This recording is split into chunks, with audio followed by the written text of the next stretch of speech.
Welcome everyone. It's a big crowd for a committee of the whole meeting. I still laugh because I put on my calendar as a cow, and my wife keeps going, "What are you doing with the cow?" But anyway, I just thought it was funny. To get us started off in the right way, I'd like to ask Councilman Hudson if he would lead us in the invocation and pledge of allegiance. Let's pray. Heavenly Father, thank you for allowing us to be here tonight, Lord, to conduct the business of Pickens County. Lord, I just pray that you bless the citizens of Pickens County, Lord. I'm just so thankful to live in Pickens, South Carolina. Lord, I just pray that you give counsel, wisdom, and that we need in considering all the issues that come before council, Lord. I just pray this in the name of Jesus Christ. Amen. Amen. I pledge allegiance to the flag of the United States of America and to the republic for which it stands, one nation, under God, indivisible, with liberty and justice for all.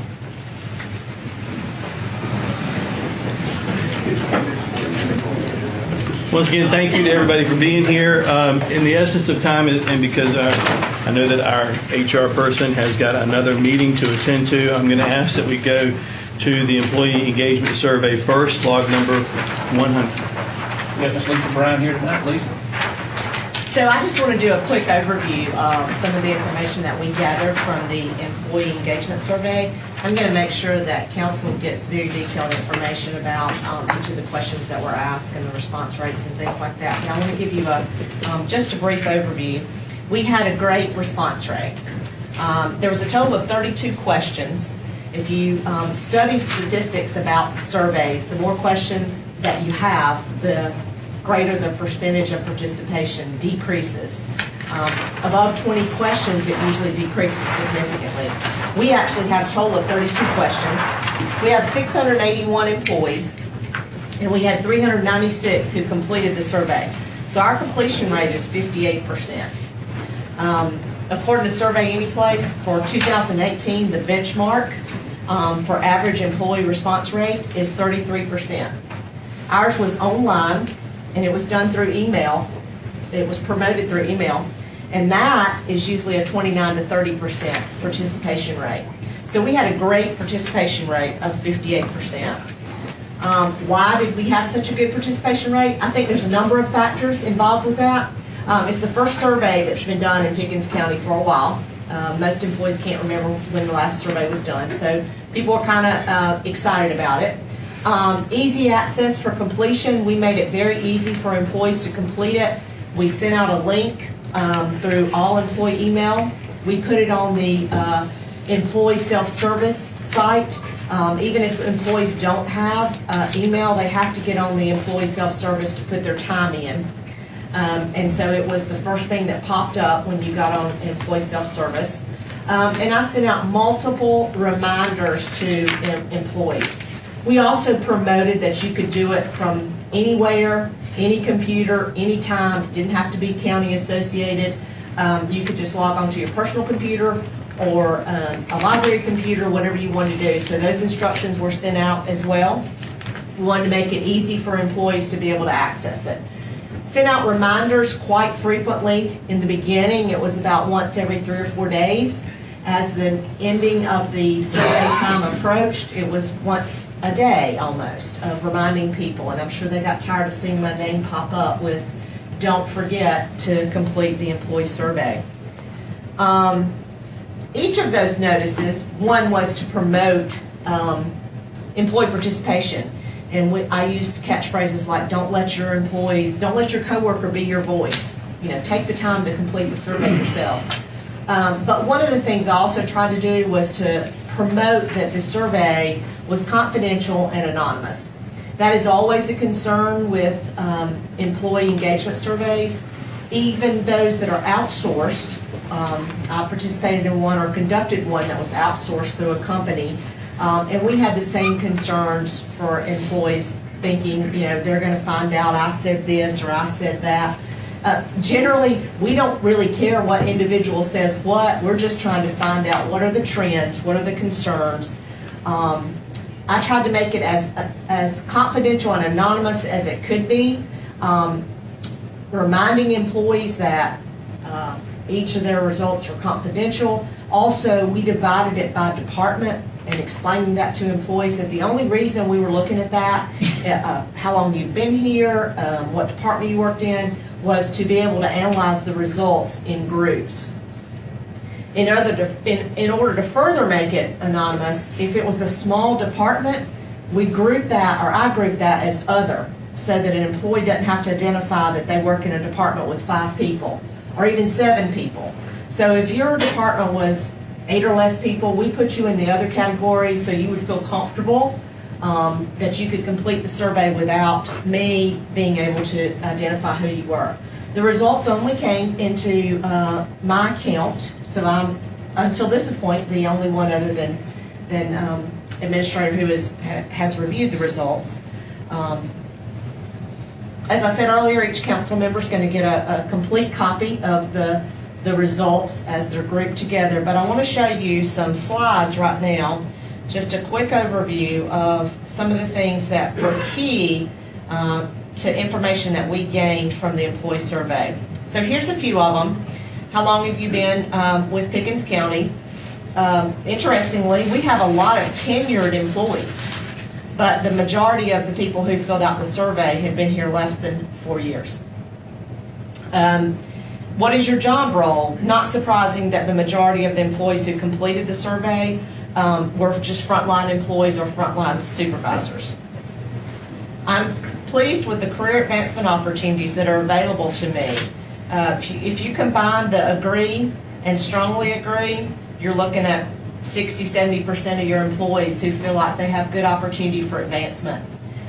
I feel completely involved in my work, meaning that I have opportunity to make decisions that affect my job. I'm involved in the day-to-day decision-making that affects Pickens County citizens. And look at the agree and strongly agree bars there. You can see how significant that is. Management within my organization recognizes strong job performance. So this is significant because we are not doing merit increases. So this tells me that managers are doing a good job as a whole. Now there's always going to be the one-offs, but as a whole, our managers are doing a good job at recognizing our employees through other means than merit increases. So a pat on the back, a good job. For some reason, the employees feel valued, and that's good to know. Senior management and employees trust each other. I was very surprised at this, not because there's anything wrong with Pickens County, just because in general, there is some sense of distrust among upper management and employees in most cases. This is significant in that if you look at this number, you're running up on 60-70% again of employees who feel like that senior managers and employees trust each other. The last few are related to benefits. I'm satisfied with the health care related benefits that are offered to me. Very strong agree and strongly agree. 20% of people didn't really have an opinion. That is probably related to those that don't have our benefits, is what I would say. But you've got a large number, percentage-wise, of employees who are happy with the health care benefits that we offer. And the most significant question, I think, is would you recommend someone that you know to be a Pickens County employee? And look at the likely and very likely. Strong numbers there to indicate that I would recommend a friend or a coworker, a friend or a family member to come to work for Pickens County. Communication between senior leaders and employees is good. That's a question that had a strong agree bar. I am compensated fairly relative to my local market. Again, those are large numbers there. And the last question that I picked out just as an overview is senior managers and employees trust each other. This is echoed in the earlier slides, but again reiterated here that we have good numbers there. So let me go back to finish this up and just talk to you about the positive themes that we saw throughout the survey results.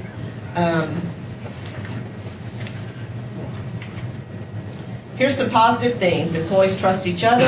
They trust management. They feel secure in their job.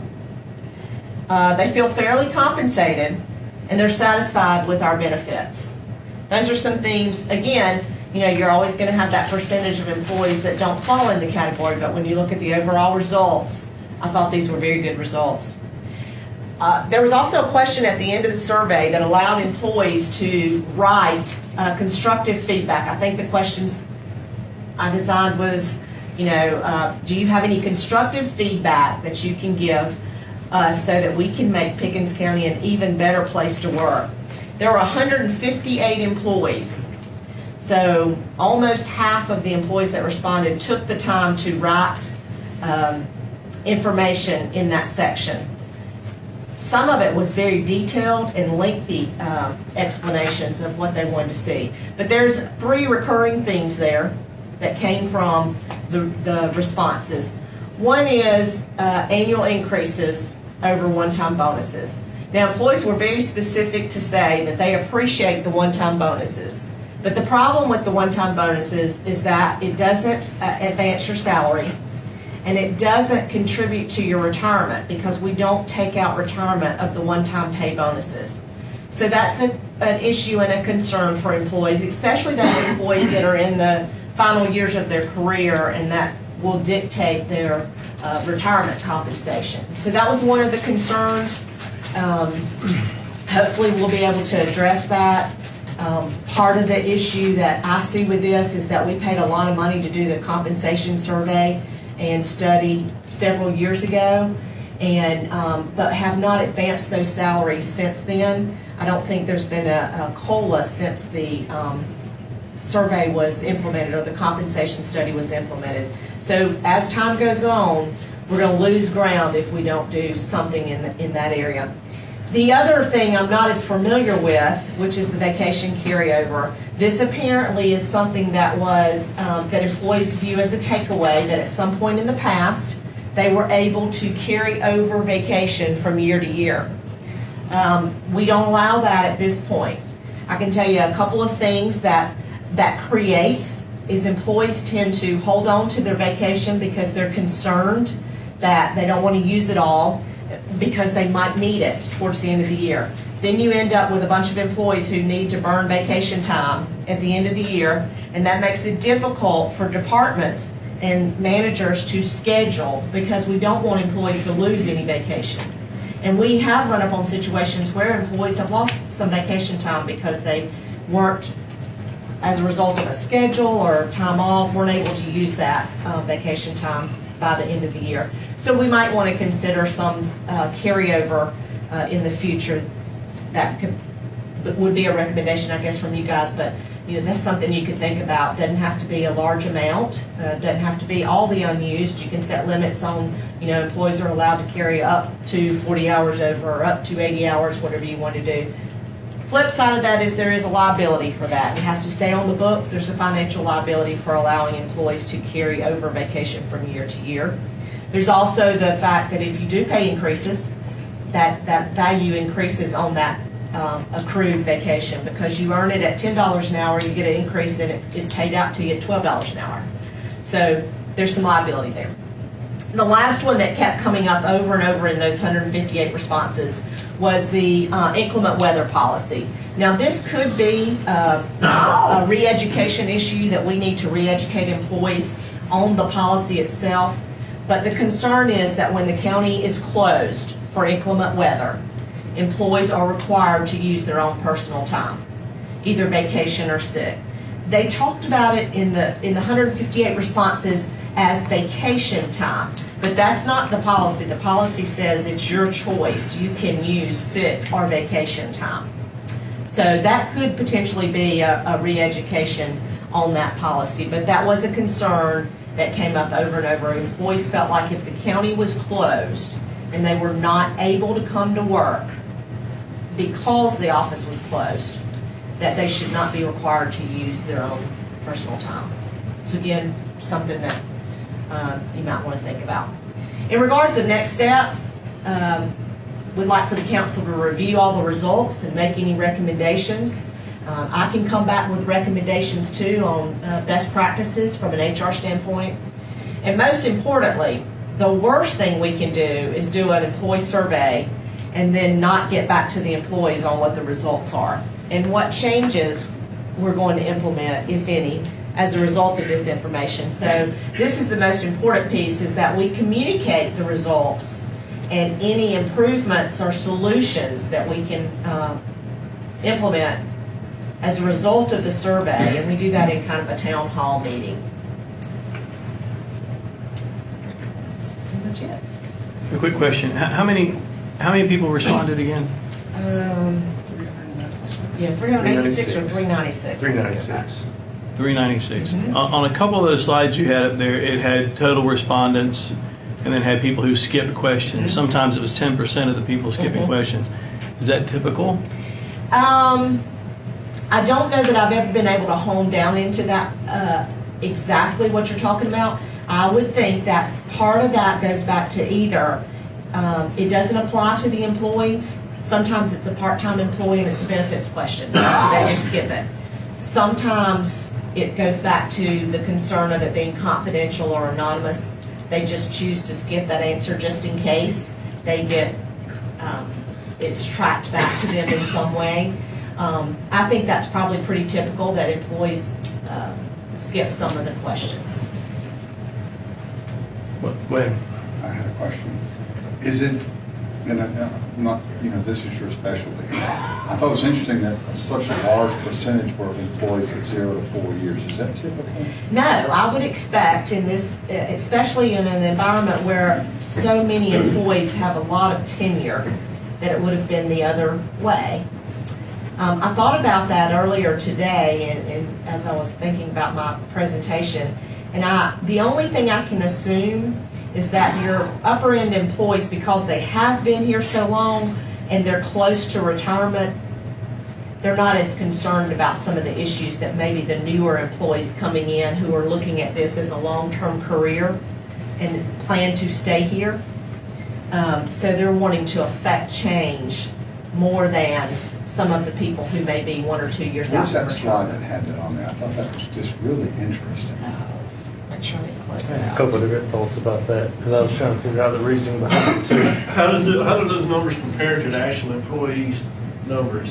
The total district, not the ones that did the survey, but overall, like. I'm not sure I understand your question, How Wes. many Yeah. total employees do we have between 0 to 4 years in the county, and then compare it to how many? Yeah, I would have to look that up. I don't have that readily available to Is that me. one right up there on the Did I left? skip it? I'm sorry.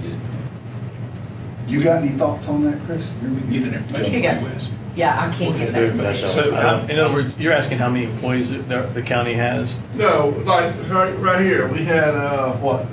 How many for 0 to 4 years respond, okay? We had that many. All right, how many within the whole county do we have that have 0 to 4 years? So I think what Wes is saying I'm is trying to figure out that, Total number percentage-wise. for each Yeah. group to get an idea on that. We can bring that back to you. because there's probably a larger percentage, is another guess that I have, is that there's a larger percentage of 0 to 4 year employees than there is 20 plus years. So you're going to see a smaller number there. What about has there been a large, sometimes this happens in education, like, we have an aging of the staff, where they, a mass exodus retirement. Mhm. Has the county experienced that prior to 2016? And I can't answer that because I wasn't here. There was, I know at the sheriff's department, they had a pretty large exodus a couple of years ago. Another thing I would say is that we haven't done one of these in as long as you couldn't go back and find when the We've last never one done one was. since I've been here, this is since '91. Okay, so where I work, we do them once a year. We have, in fact, we've got a town hall meeting coming up in 2 days to talk I may not about have. the results of that. It may be too because, and I'm not trying to age myself here, but a younger crowd is more accustomed to doing this. That was what I was going to say, right? I didn't have the words to say that. And So because they're it was more, because it was online. online. that would be They're my- accustomed to. I mean, if you work where I work, we do it all the time. I mean, it's like, oh, we're doing another customer. Here we Some of the go. lower participation departments, most of those employees are not online a lot. That may have something to do with it. What we'd like to do tonight, so Lisa's going to get Megan a copy of all the survey, all the results. We'd love for council to take it, review it, look at it, provide some feedback, and we'll come back also in a couple months, or whenever y'all ready, with some recommendations. We think this is something that we need to do on an annual basis going forward.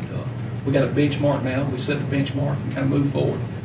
We can modify the questions and so forth. One thing I'd like to see, the open-ended answers. Mhm, I'd the like to see responses. those. Okay. Not just the mass of them, but across the board. If that's possible to do that, like, is there going to be something very alarming that maybe one or two wrote that we're not aware There's of? not any, I can tell you, I read every word of all 158 responses. There's nothing alarming or, that stands out to me other than these 3 trends that I told you about. There's kind of the one-offs here and there that would be specific to a certain department. And sometimes you can identify the employee because they make themselves known by saying, in the library, blah, blah, blah, blah, blah. So you know they're a library Is employee. it possible for us to see that? Sure. I think it's very important, though, that the level of anonymity remain. The perception is that otherwise your results are skewed. Yes, Even and you with- would not be able to identify Well, any not- employee not for from a that response purpose, but I unless they wanna have the, See if there's something yeah, that. unless they identify themselves, which I would assume in that case, they're not worried about, so much the confidentiality. But you will not be able to see in anything I give you, I can't even see, tie it back to a specific employee. Well, that's not the The purpose of only it. way of the responses that you would be able to gain anything is if they identify themselves as a library employee. But the purpose of that is to see what they wrote, not who wrote Absolutely. it, but what was written. What was written, right. We'll gather some of that information for you. Any other questions, guys? I think it was a great response rate and a great survey for our first time. I did ask Ashley today, when's the last time she completed one? She's been here 15 years and she could not remember completing one. I never remember Never, doing so one since '91. I think it's a good thing. I don't know, I'm just thinking, it seems like there was something, and I don't know, maybe it was a different thing we did, I don't remember. But you, Mr. Hudson, can you recall one? Lisa's done a great job. We appreciate it. So this is a good benchmark to start with. It showed us some of our weaknesses and some of our strengths. So thank you. Thank you very much. I look forward to further conversation. We'll get you the information and then we look forward to it. Go back to the top now. We'll go to the review of fire boards and districts log number 55. We got Mr. Al Willman, he's the chairman of the Emergency Services Board. Hey, Scott. Is any of the Emergency Services Board members out front? They are having stepped in. What's yours? JD out there, just. What do you make it up there? Want to make sure everybody, all the board has to, all of our boards are doing that too. So they put a lot of work and a lot of effort into this, and we appreciate it. I did send out some documents this afternoon. Megan's got a copy of those. I know some of you didn't have a chance to look at it. I think she's going to pass those out. This will be a copy of the district lines, current and proposed, the org chart, current and proposed. Which you'll see, there's no change in those things.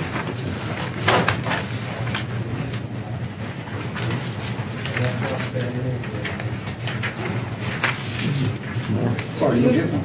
I think I've got that also in the presentation. We always try to do, a couple of good hard copies there now.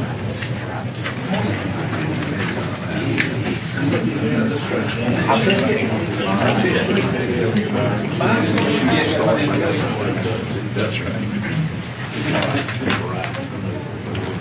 Well, good afternoon. To do a little recap, last time that we were here, some of these slides are just a little bit of a recap, but really want to let you know what we've been working on the last few months that we've been meeting. So the Emergency Services Board has taken the approach of looking at things from a very high level and then trying to dive into it to see how we can provide some tools to better facilitate emergency services throughout the county. It's not focused 100% around fire service. We've talked about EMS and also rescue within a lot of our meetings, and we are currently working on some plans to present to you all at a future date on how we can make emergency services better throughout the whole county. But obviously, to kind of recap on what we've been doing, is to improve services throughout the county and not have anyone have a less service, no matter if it's fire or EMS or rescue. So you do have in front of you, you do have our executive summary, and I'll go over that in just a little while, and then we'll have a sample budget that we've worked together that you'll see the numbers on. Some goals in place is to basically improve the level of service for everyone, reduce redundancy of day-to-day operations, improve communication throughout all agencies and all fire districts. Also, to establish a capital plan to replace old, in some areas obsolete equipment, and in some cases very unsafe equipment. And then our goal is to recruit and retain and train the firefighters that we have and the firefighters that we need in the future. Currently, you have 13 fire districts, 20 fire stations, 8 EMS stations, and 9 full-time ambulances, with 3 volunteer rescue squads that are somewhat acting in some type of capacity today. As you all know, we talked about the inconsistency within fire and EMS throughout the county. It's not so much that there's a communication, but fire and EMS don't really talk to each other as much as what we would like for them to over time. We have an organizational structure that really hampers that unity. We have funding sources that kind of hampers being able to live cohesively. And of course, there's also difficulty of training and recruitment and retention of volunteers, which I think is plaguing the volunteer fire service throughout the whole nation right now. And that is something that if we do not pay attention to soon, then that problem is just going to get more and more difficult.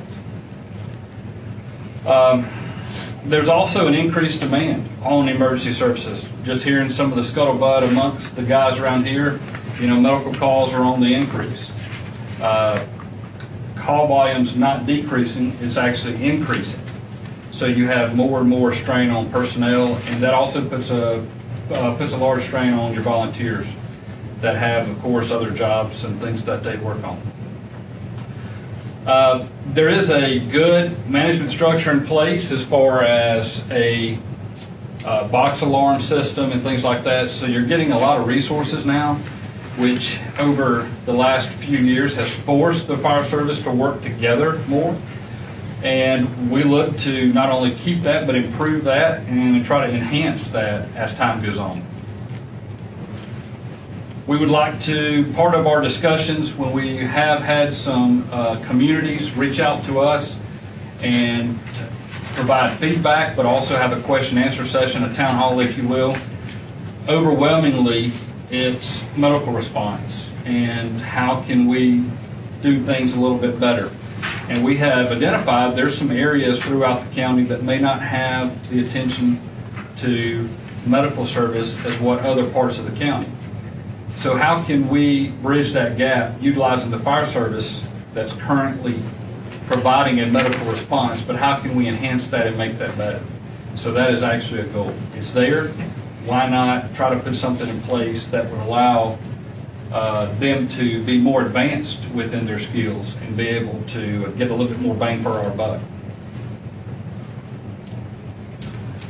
Of course, to do that, we need to establish a funding source. So not only a funding source that's going to look at capital needs on equipment, but future stations, and also monies to put toward our existing fleet and stations.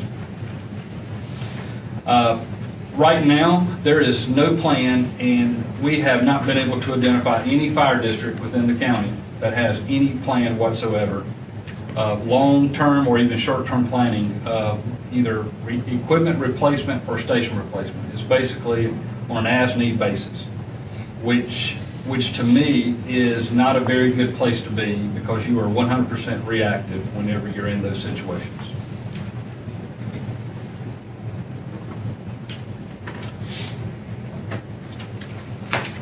We also want to make sure that every county resident maintains the current level of service or improves their level of service.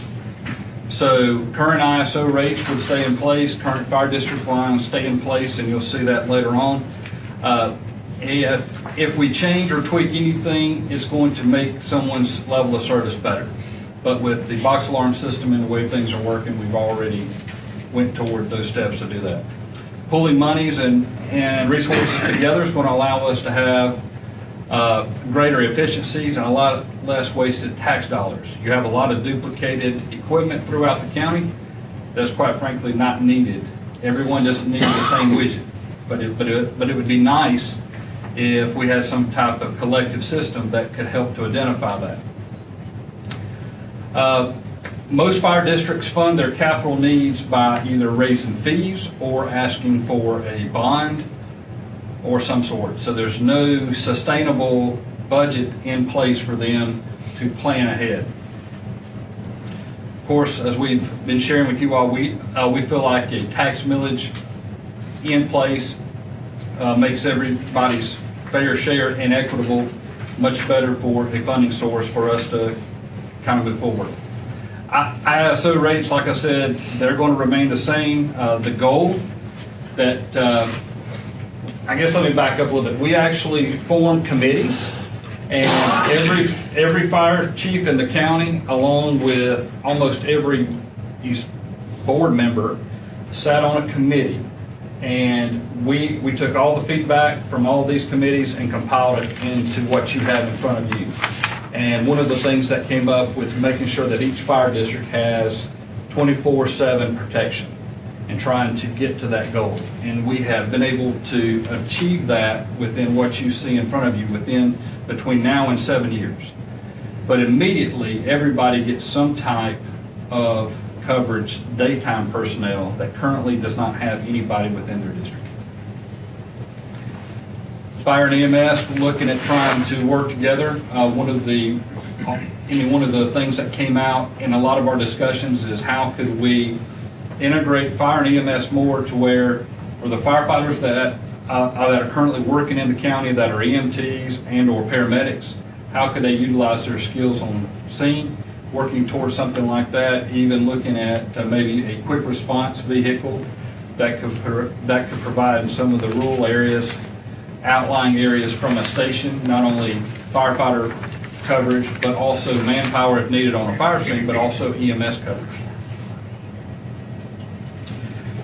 Also, one of the biggest impacts that the county would then have is the availability for grant funding. Anytime you can pull your resources together and show more of a need, you are going to be more attractive and eligible for federal funding and grants. It's very tough for a fire department that runs a couple hundred calls a year to receive federal grant dollars who can't really show that within their budget that they can pay their matching share. But when you combine more and more districts together, you then can show more of a need, because then those federal grant dollars are actually going to help more and more personnel.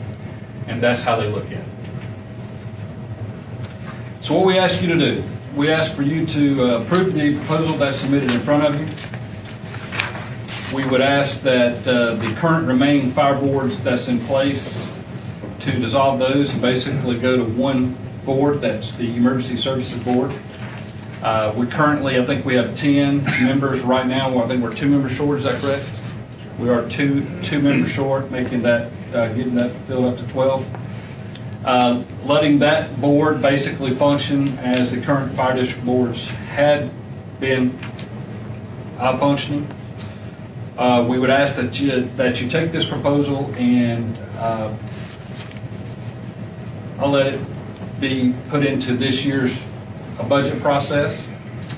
We are asking to replace the fees and millages with a 30 mil tax. It breaks down to 27 mills of operations and 3 mills to consolidate debt.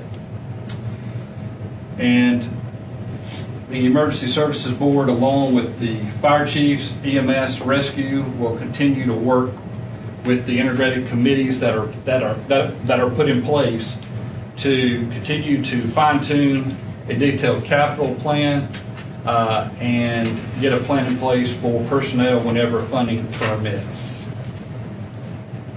This is a current map of all the fire districts within the county. And this is our current org chart. And this is our proposed org chart. Any questions on that?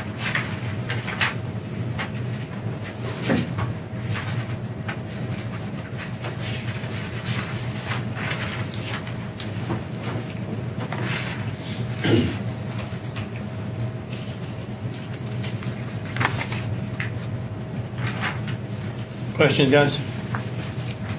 I wasn't gonna start. I was gonna let y'all start. Well, I'll kind of tell you where I am. Thank you so very much, and I know you guys are doing a lot of work. In my mind, we're at the point, I mean, it's taken a long time to get all these guys on the same page and going in the same direction. And I would love to see us get to the point of how we're going to fund it. But personally, right now, I think we take baby steps, a step at a time. I like the idea of going to, since everybody's on board with it, we use the ordinance to dissolve the remaining fire boards and expand the emergency services board to 12 members with representation from every district. If every district stays the same, no one loses their identity. ISO, nothing changes on ISO ratings. As far as the organization chart, that makes sense to me as far as who's reporting to who, and that's kind of clearly spelled out. But when it comes to the point of figuring out how to replace the current fees and millage, and guys, I'll address this to y'all. I mean, I think I sat in a meeting with Carl and had a lady stand up and yell about why in the world am I paying more for my trailer than somebody with $1 million house is paying for the same service. And I get that. I think that's somewhere where we've got to go, but I don't think we decide that today. I think we take this in a step at a time, that we get to one emergency services board. They begin the process of, all right, what does this look like as we go into the next budgeting cycle? And then let that run until we can, and then start exploring, is it millage? Is it something else? What is it going to be? What is it going to look like to make it fair and equitable to everybody who lives in Pickens County? That's where I am. I'm not all, and sorry, Al, I'm not all for going full bore into the let's get rid of all the fees and do the millage right now. I think that's something we've got to vet out. I think we got to make. I think previous councils have jumped too quickly on that and not seen what the ultimate ramifications are of something like that. But I do think that this is going in the absolute right direction. Services remain the same or better. It's all about the people and what kind of services we're providing for them. Those are the things that I love about this. How we fund it is something I think that we've got to get together and really dig into the numbers with them in those meetings. I agree with what you're saying about the one emergency services board. I agree with what you said about funding. I think that's going to take a lot of work on down the road. We need to get our citizens involved in that, because we're all citizens. We all won't have to pay for it, not only just us 6 people, but everybody else in the county. One request I got, if we got some unsafe equipment, can we get rid of it now before somebody gets hurt? And if we have unsafe equipment, is there a way to get rid of it right now and replace it right this minute? If we know it's unsafe. Anybody got turnout gear out of date and out of service, or out of date? Most of our districts have their turnout gears out of date, if I'm not mistaken. Where's that money coming from? Who's got turnout gear that's out of date? Everybody. What's the way to get rid of it?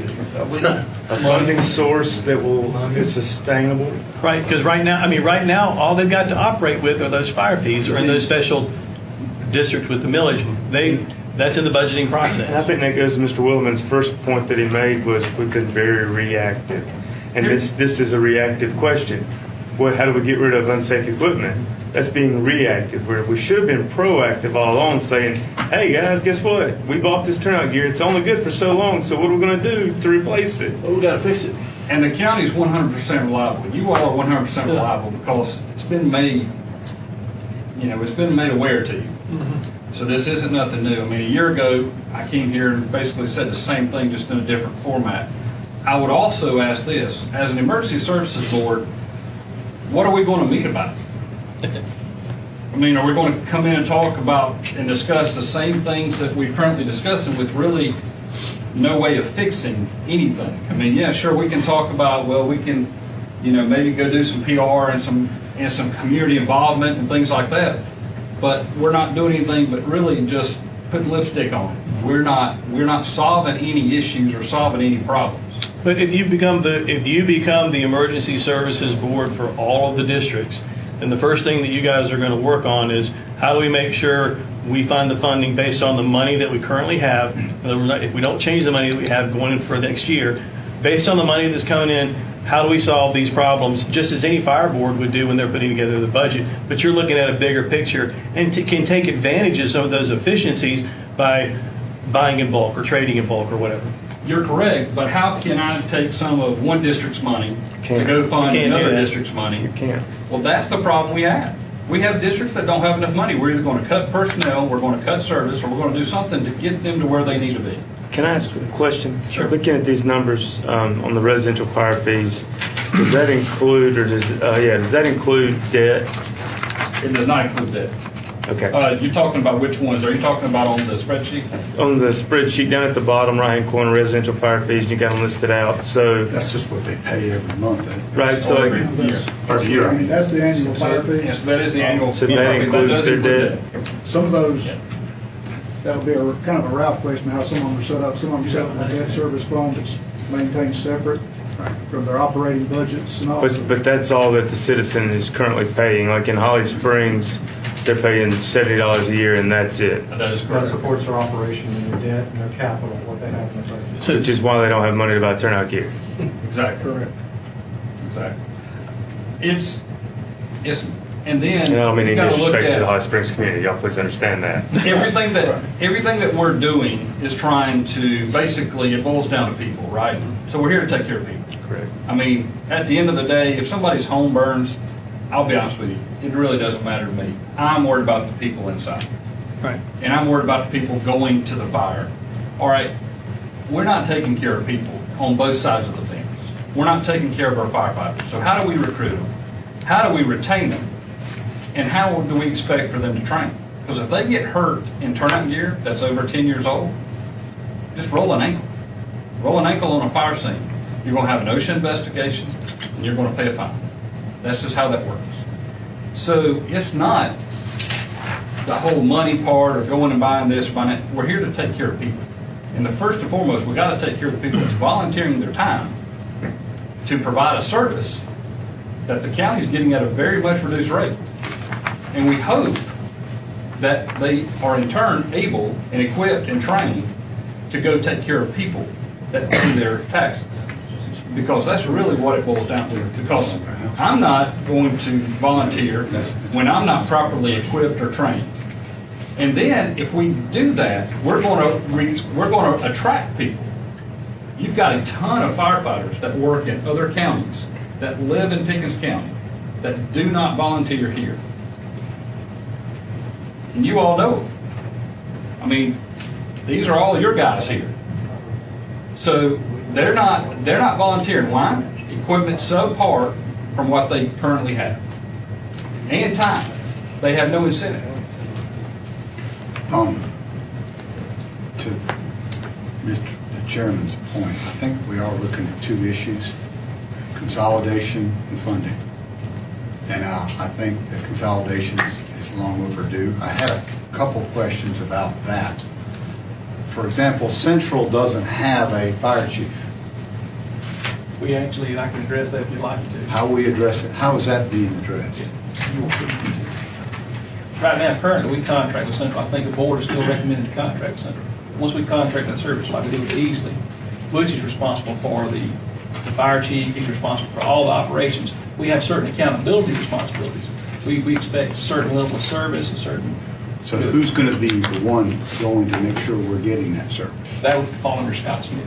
So in Central, you're going to be working with that gentleman there to make sure that you're the representative since there is no fire station. Yes. Correct. And he does the same with Also, the- to answer your question a little bit more, we talked about the fire districts that are currently contracted through other municipalities. there's things that's put into this that would allow us to not only work together with those municipalities and to continue that relationship and not break something that's not broken, but in the foreseeable future, the unforeseeable future, if something were to happen, we would be in a place to take over if something were to happen. Because what is in place today doesn't mean it's going to be in place 10 years. Right, well, I look at it in the sense that we got to take care of all of the county, and that includes the citizens in the town of Central And that's as well as exactly what we're doing. outside. So And that's exactly the what fact we're that doing. to say that, well, suddenly Central's not going to be there, you know, my question, did y'all burn down or something like that? Well, if easily a city council changed, and you all didn't get along, if two councils didn't get along, and that would never happen, but if that were to happen, and they decided, we're not going to cover it anymore, we've got a plan to take care of that. Yeah. Part of your 10-year, if I saw correct, is looking at 183 and 135. That is correct. Okay, that's, while it's close to Croswell, it's close to Pickens, it's close to Close to Dacusville, Dacusville. it's easily rural as well, which would cut out a chunk of the easily rural because it's pick up some of that north side, which would actually give better coverage to that area. Well, it's just for So, example. but that's all But part not of the necessarily plan. cut it out. Correct, Yeah, but I it's mean, all just part of there, the just plan. It Because it's all consolidated beefs at one time. beefs up the service. We've got some coverage issues in that. That's the reason I use that area, yeah. Inside the rural district lines right now, maybe it's just anecdotal, I've been told, we got stations crossing over lines to go to stuff in their district. That is correct. Okay, why wouldn't we correct that? Well, it takes time, and it takes. I mean, to move the lines so the lines make logical sense. It just seems to me illogical to have a fire truck driving past a fire station on the way to a fire. Well, I don't mean to interrupt you or disagree. As I understand it, the box system The box is set system up comes so from that that. it doesn't matter what the lines say. Whoever's the closest person to the fire or the situation, they get dispatched first. Whoever has chair, or the chief that from that district is really in charge. Am I right? Right. And there's some areas that would need to be looked at and addressed. However, our first goal is not to decrease anyone's level of service. And in some cases, by changing those lines, we actually could decrease. Well, their- we obviously wouldn't want to do that. But in Right. areas So where that's it's why it takes obvious, some like time. I'm thinking of Katichi, for example, I think that's run by Central. Am I correct? Mm-hmm. Yet they go right past the Norris Fire Station to get there. Exactly. So to me, that's illogical. But we don't have any control over the Norris Fire Station. Well, but I mean, They have chosen all these years to stay on their own. They don't want anything to do with it. A unified fire board would probably have to take care of some of those issues more efficiently, right? That's correct. Because, I mean, we're kind of made up of a group, a conglomerate of everyone around the county. So what we're trying to do is not only look at the fire, but we're also looking at EMS. What is the decisions that we're making on fire? How does it help EMS? How does it help rescue? And so on and so forth. So it's not just looking at just fire. I mean, I'm saying that they're not important, and I know that's like, I mean, that big elephant in the room right now. But at the end of the day, we're trying to look at this from a 40,000-foot view of how do we really help out everyone within the county. how do we fund EMS now? Comes out of General fund. General fund. So that's money we're paying out. Yes, sir. We operated. How much do we pay on that? We actually operated about a $2.1 million deficit in EMS. A little bit higher. I think we do around 6 million in expenses, about 3.6 million in revenue. Not a question for tonight, but what I'm hearing is eventually those things become one. Well, eventually, we would like to have more of a consolidated effort between fire and EMS, which is a little bit different task, but I think that there's no reason, I cannot think of a reason why we could not do more with what we currently have. And that is provide a level of service within the fire service that would be able to provide a better service on scene and to help EMS. So we're paying $2 million About 2.5, between 2.1, 2.3, that's what our cost. to provide for people to go there at the same time the fire truck's already going there. In most cases, yes. Is that kind of the, I'm in favor, it seems to be all the fire chiefs are here of this consolidation. The funding part of it, how we're gonna come up with that, I think we need more. I need to look more what here and what your plan is. What we're looking at, we fund the county off of 60 mils about, and we're looking at 30 mil right here. But you're cutting out Different. your Well, I city. understand, well, I see we're going from, and I had a question for Ralph here. You have a mill at 306,000. Is that looking at just houses? Well, that's everything. That's the unincorporated area plus Liberty plus 6 Mile. That's not Okay. the same millage as we're looking Our at. general taking. operation. We can only Two do it in the different- unincorporated area. plus taking the 2 cities municipalities in the out. contract. Right. So we're taking out the municipalities, so we're only looking at 306,000 for a mill. Right? Now, are we also going to be putting something on the cars and everything else, or is just going to be houses? No, it'd have to be cars and everything. So we're going to put, Personal we're going to put property, real property. a millage tax on vehicles, boats, everything. Yes, because I think they respond to vehicles as well. I understand, I just want to know Illegally, I think, yeah. what part of those, what kind of numbers, because here's a, before we had the complaint that the person that has the mobile home says, I'm paying the same price that the person that has the house. Right. And they're getting the same fire trucks go out there. Well, now you're going to have the reverse happening. Because now the person is paying, that went from $180 to $30, and the person that went from 180 went to 600. Right. They're like, I just tripled my cost, but I'm having the same response for yours. So those are some questions I think we need to go into and looking at how we're going to fund this and what's, we're looking at what I guess you said, according to the numbers I saw here, it was like $6 million is what we brought in. Currently, $5.9 million. I see that there, but I saw another one. That does not include the debt service. So I pull a lot of my numbers from the audited Yeah, I see reports. currently 6.5 million With present fees? or 21 mils for the present, see, 6.55. That's what you have here. Right, yes. Is that correct, Ralph, or is that different? It's been a while since we've looked at it, but It's pretty close. What Al has It's is within pretty just- accurate. So it's equivalent to 21 mils based on that 306,000 now. That is So- correct. That keeps you floating where you are today. That's where we are today with no other. Not buying new turnout gear, We're not not buying coming up with new standards. Right, and what we tasked them to do is to not just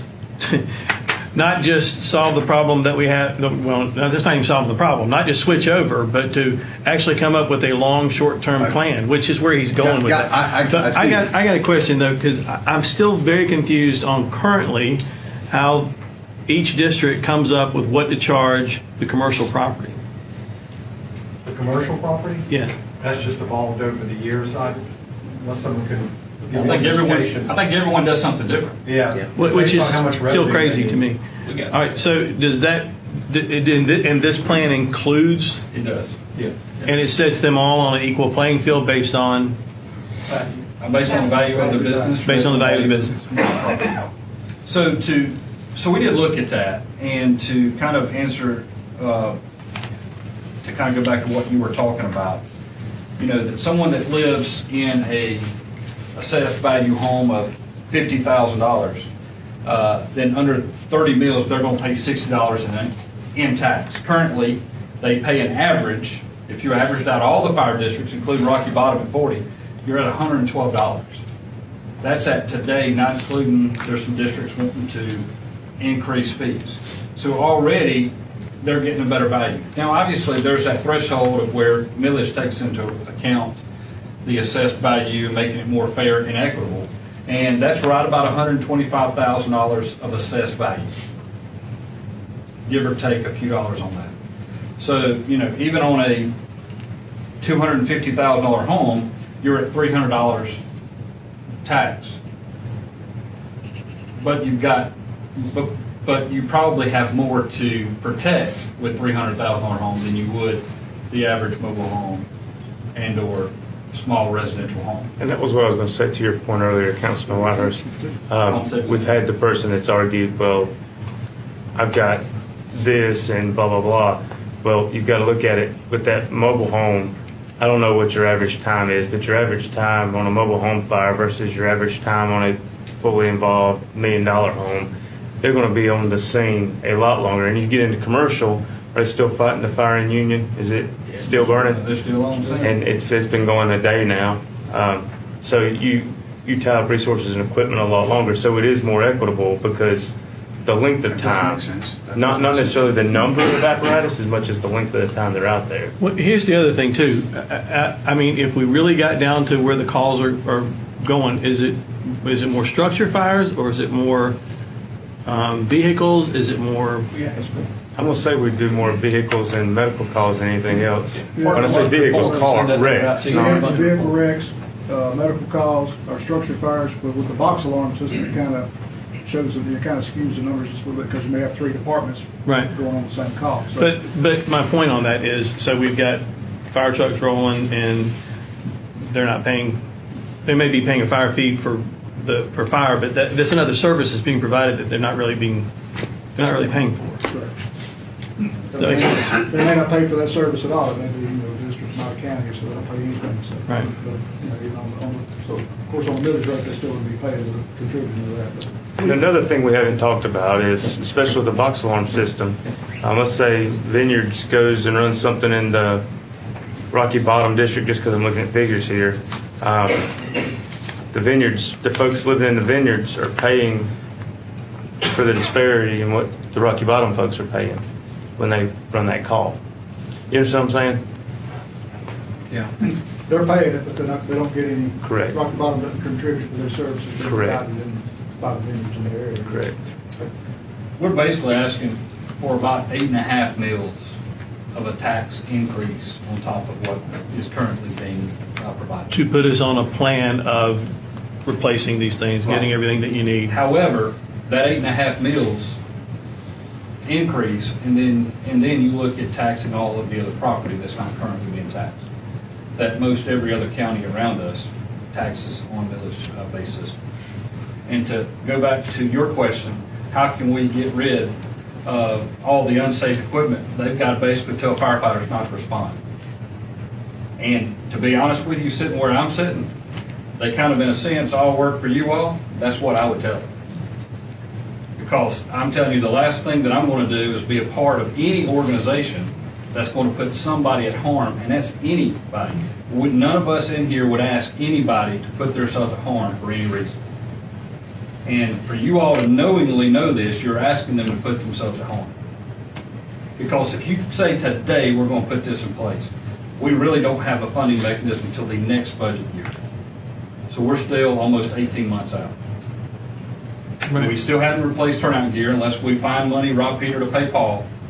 And if a truck goes down, we're going to rob Peter to pay Paul to get it back up going. So that's where you're at. And like I said a year ago, and I'm going to probably be a little bit more blunt this time, you all are backed into a corner that you have to make a decision. And that decision is, are we going to do and take care of the people in the county? Or are we going to turn our backs on them and say, let the chips fall where they may? And for these guys that's standing up here, that get paid to do this, they are really the unsung heroes because they're putting their necks out on line. Because these fire chiefs take on a lot of liability because of decisions that you or this county's not made over the last few years. And I'm talking multiple years. So here's what I'm looking at, or what I'm thinking.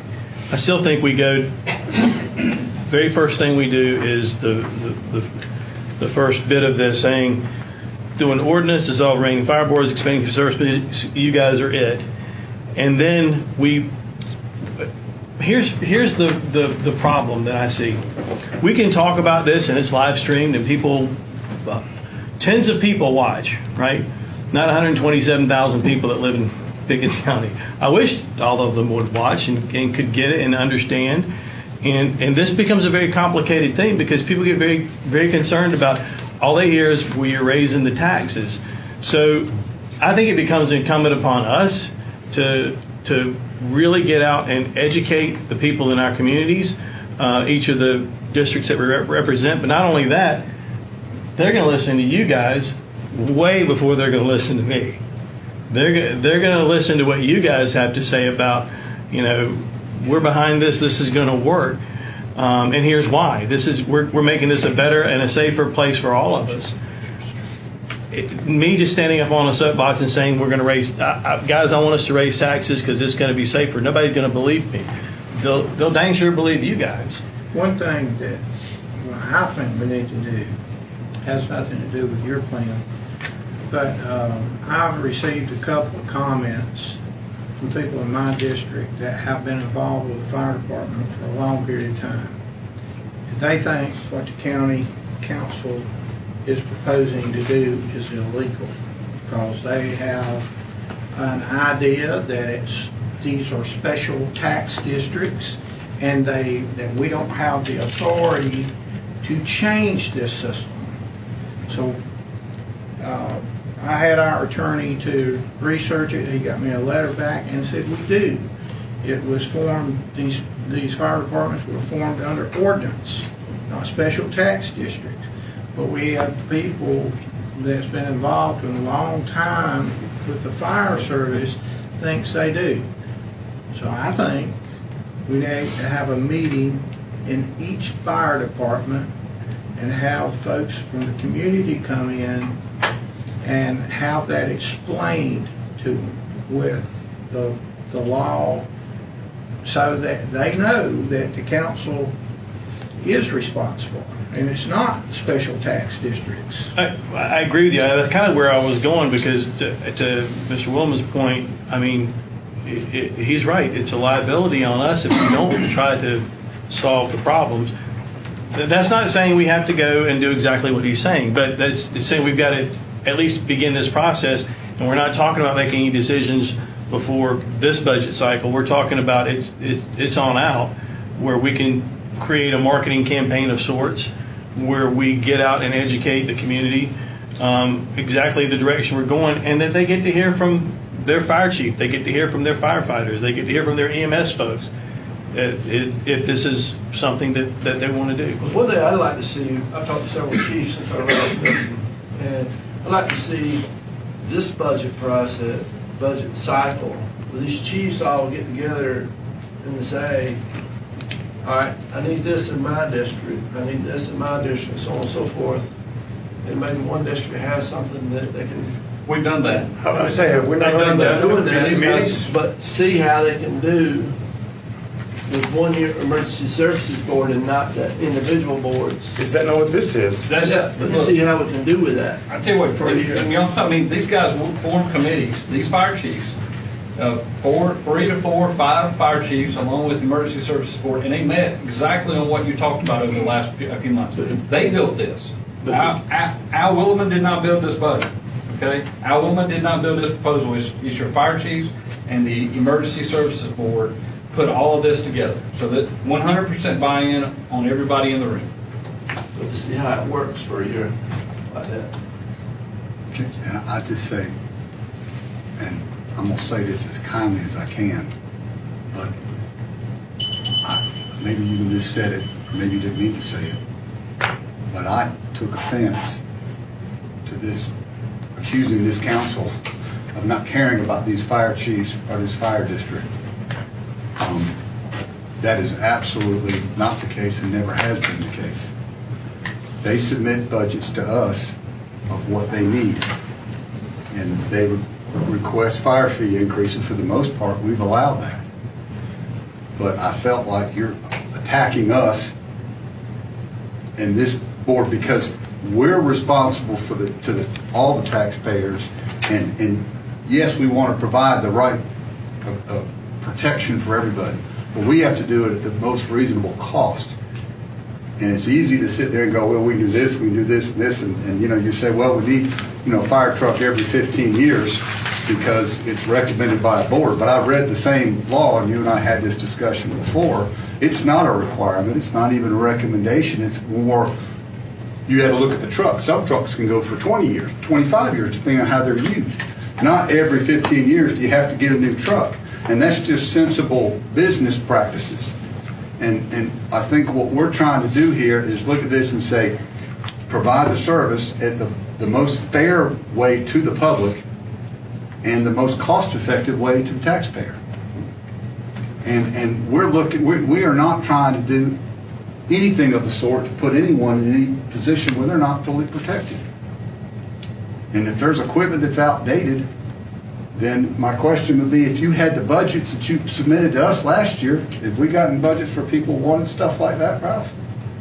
I I can't remember specifically, but I'm sure. Yeah, and We we, know in next year's budget. and we there's stuff. approved that for the budgetary cycle. But what you're saying to us is that they've never asked for this stuff, or we've never allowed them to have it. That's not the case. I did not say that they've never asked for it, or I never said that you didn't give it to them. I basically said that the system that's in place right now has allowed for them to be in this position. And like I said a year ago, and everybody gets hung up on the $500,000 fire truck. It's more than the $500,000 fire truck.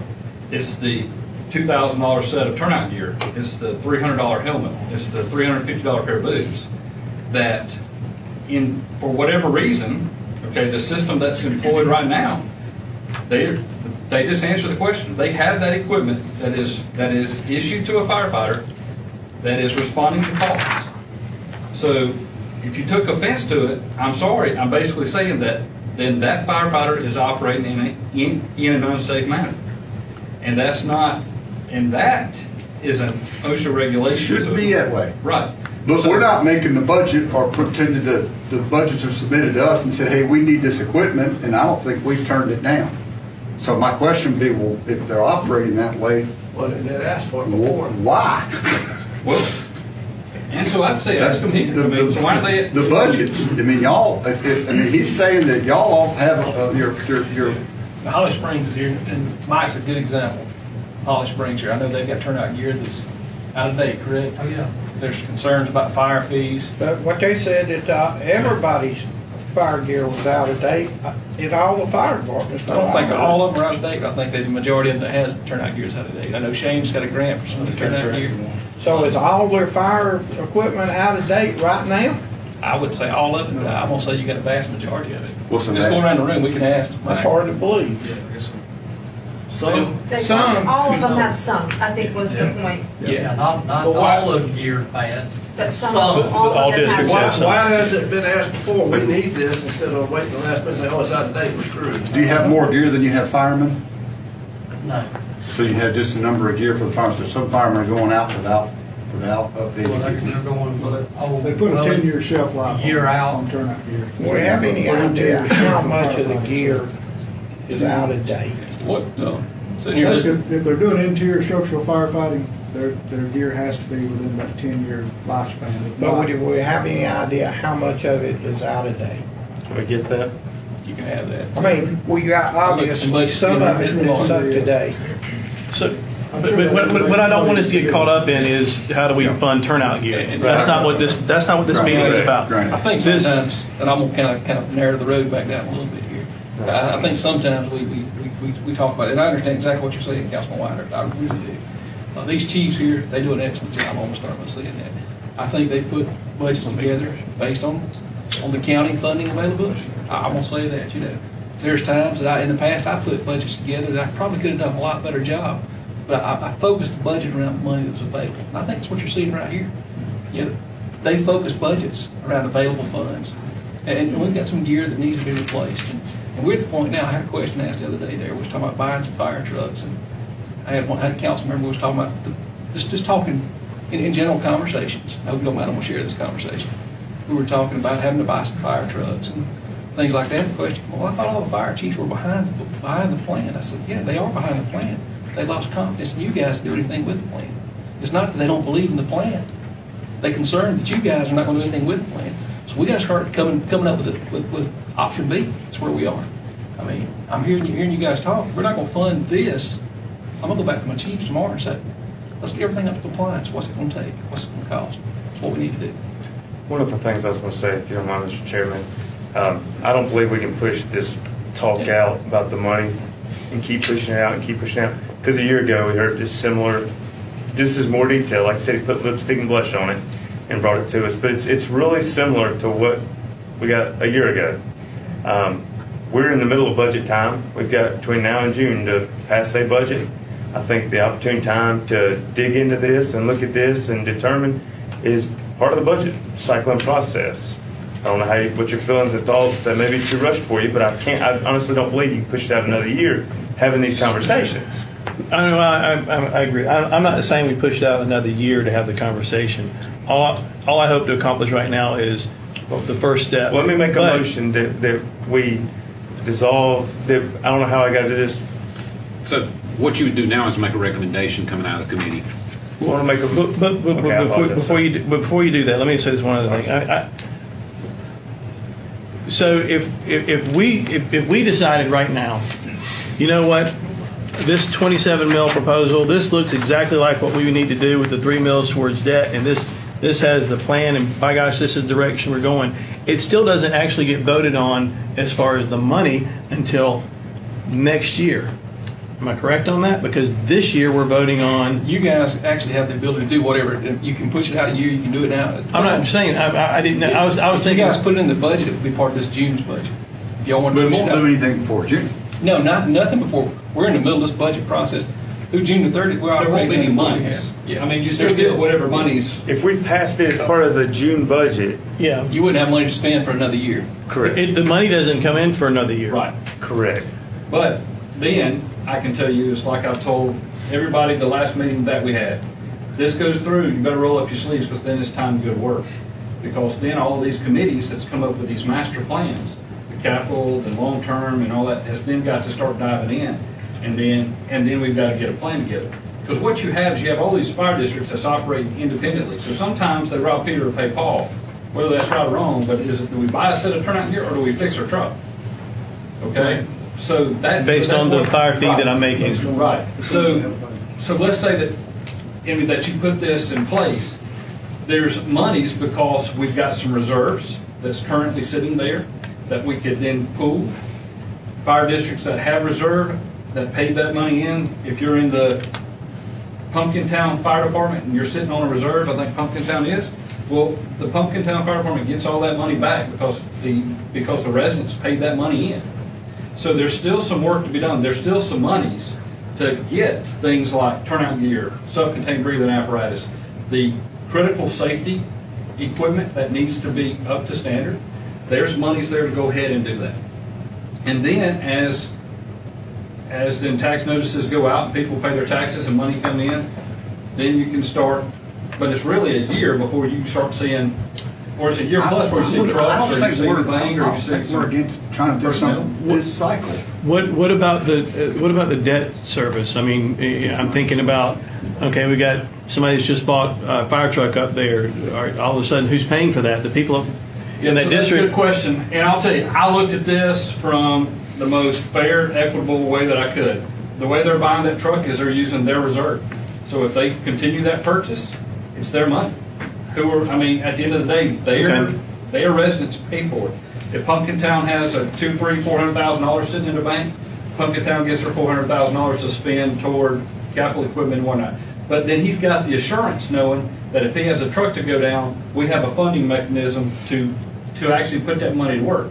Right now, some fire districts are having to hold on to that money because that's their capital and that's their emergency fund. We've got a funding mechanism in place that would help to spread that out. If you're a fire district that currently needs monies, well then we're able to come up with that immediately. So immediately what you're going to see, a few personnel hired, not a lot, to cover some of the areas that are currently not being covered by full-time service, mainly daytime personnel whenever your response time is lacking with the availability of volunteers. And then you would see the critical pieces of equipment, turnout gear and SCBAs. We're going to take care of people first. We're going to take care of our people. We're going to try to take care of the residents.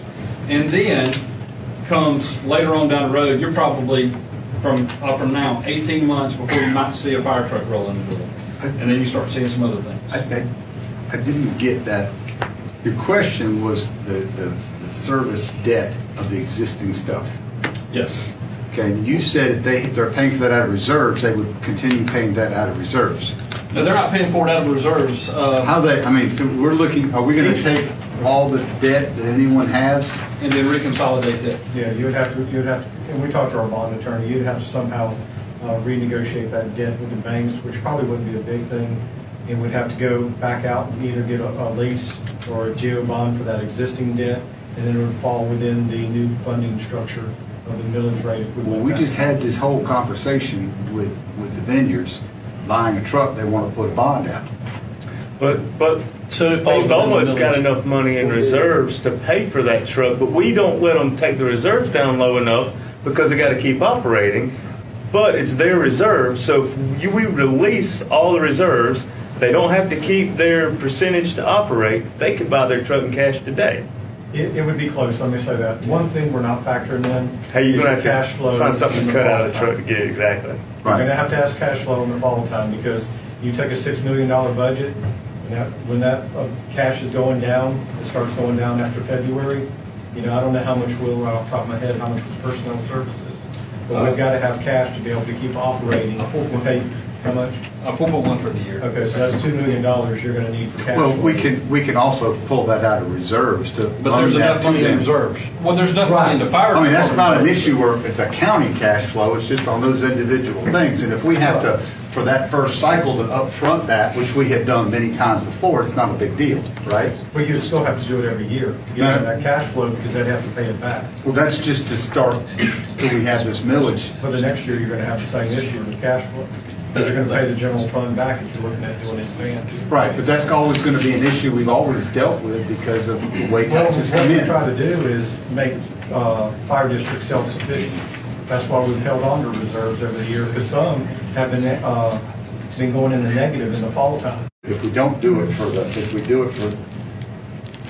if we take Vineyards and say, you're going to pay for your truck, and tell everybody else the county's going to pay for your truck, That wouldn't be fair. is that dealing with everybody the same way? No. Who else has got debt on trucks? Well, one of the things that was looked at, I mean, Vineyards has enough cash reserve to probably buy the truck, if I'm not mistaken. Close. So if they buy, so if they take out a bond, the way that this is figured in, there's the equipment committee or capital committee, you all came up with basically monies that each fire district would get over time. And what would happen is when it comes time for that department to get that, they would actually get the less chunk of the pie. Well, if they had to take all the reserves, and they're having to come to us to cover up the reserve, which is what we're just trying to prevent. Yeah, but I believe Mr. Woolman. I mean, you just, I mean, so we're going to shore that up. Basically, it all gets shored up. I mean, but I so guess you it don't have goes back, somebody robbing but Peter's bank. if you're going to treat one district one way, you can't treat other districts a different way. But we don't do that now with the fire thieves. But what Mr. Woolman is saying. But they're individuals now. But we don't Now treat them they're the all going to same. be treated the same because they're all under one board. I get that, but you're charging $158 here and $70 here. But see, that's like And 13 $40 here. different cities doing their own thing. Now that's all going to be under one deal. Now, when we bring it all under, we're going to say, well, since you've got money, you're going to pay for your fire truck, but your fire truck, we're going to let everyone else pay for. Trey, there's going to be winners and losers in a nutshell when it comes to that. You're exactly right. But there is, but if you go with what Mr. Williman just said, and I'm going to use Holly Springs and the Vineyards as an example because you're both standing there in my eyesight. Let's say Vineyard spends their reserve and buys their truck with their reserve, but Holly Springs has one bonded out right now. When it's Holly Springs' turn for a new piece of capital, well, they're already paying for that new piece of capital. Holly Springs is going to get skipped over. They're not going to get that new truck. However, Vineyards use their reserve to buy a new truck. When it's their turn for capital, they're getting capital. So they But will. Holly Springs got theirs ahead of schedule because that bond was still on the books. Does that make sense? And that's the most fair way you can say you do that. Now, Vineyards could say, we don't want to use our reserves on that fire truck. And guess what? When it's their turn to get a new truck or capital, they're going to get skipped over because they use the reserves for something else. But if they wipe out the reserves to pay their truck off, blah, blah, blah, blah, blah, guess what? When it's their turn in line, it's their turn in line. So is that the way I understood it, Mr. Willman? Yes, pretty much almost every fire district. There's a few that are currently not sitting on any reserves right now. The ones that are sitting on reserves need their money because their constituents pay that money. The ones that are sitting on debt, whenever the debt gets kind of reclassed, whether it's a geo bond or lease or whatever is the best possible method to pay that debt off. Whenever that comes to, we're going to take obviously we've got to take that into account before we start giving monies out to everybody to shore it up as much as possible. To get it down to the penny and dime, I doubt we'll ever get it there. But for someone to say, well, we're just going to go in debt as much as we can so we became the winner, obviously that's not what we're looking for, because then that doesn't make everyone healthy throughout the county. We're looking at trying to improve everyone's service. All right, so I have a question, and this is to all you guys. I hear why this is a great plan, and you spent literally a year and months on it. Why is it a bad idea? Somebody tell me. And this isn't to him, this is to any of the fire chiefs, any of the fire guys in the room. Why is this a bad idea? So why should we not do this? But seriously, now's your chance to tell us, because I'm not a fire guy. I love you guys. I have more respect for y'all than you could possibly imagine. I said that in that safety thing, and I said, y'all are the everyday heroes. Why should we not do this? Phil's probably one of your senior chiefs. Phil, you want to? No, I support the plan.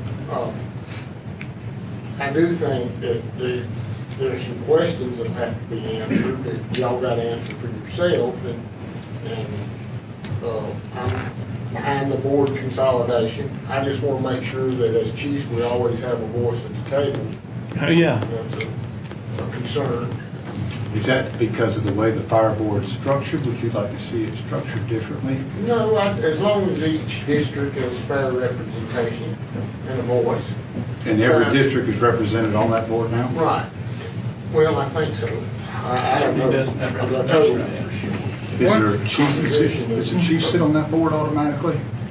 I don't think they do. They actually been part of the board. Al's brought them in as part of the ad hoc committee, I guess. Would that be something that y'all would like? Because like the chairman said, this is the time, if you think, hey, we'd like to have the board, but we'd like to have a seat at that table, this is the time to say it. How many chiefs do we have? There might be a legal issue with that. I'm just listening to you say that for the first time, and I get why it would be. There's some fundamental fairness to it, but it might create a master-servant problem. So Yeah. I'm just worried about As long as each district is represented. What I'd hate to That's see the is biggest one thing. district needs something, and somebody on the board say, I don't like you, you ain't getting it. That, and That's going to be hard to do with 12 members. It happens in the real Well, world. we got a situation like Central doesn't It have fire. happens in the real world where we. It doesn't have a fire chief. Yeah. But we've got plans in place We that would do help have a them fire out. chief. I mean, under this plan, I think Central gets $100-something thousand to spend towards capital equipment. So let me ask this question, follow up to his point. If you don't see anything wrong with this, then what we need is you to go back and sell it to your districts. This was the thing I was wanting to say. When we started this out, and Mr. Williman, I didn't take offense, and I hope you don't take offense. I don't see where there's been very much trying to win the public over on this. And to me, that if you're going to do something this drastic, the public needs to have a buy-in. They need to support it. And as a council, I like the program, I like the plan, I think we need something like this, but we need to have the public buy in on this.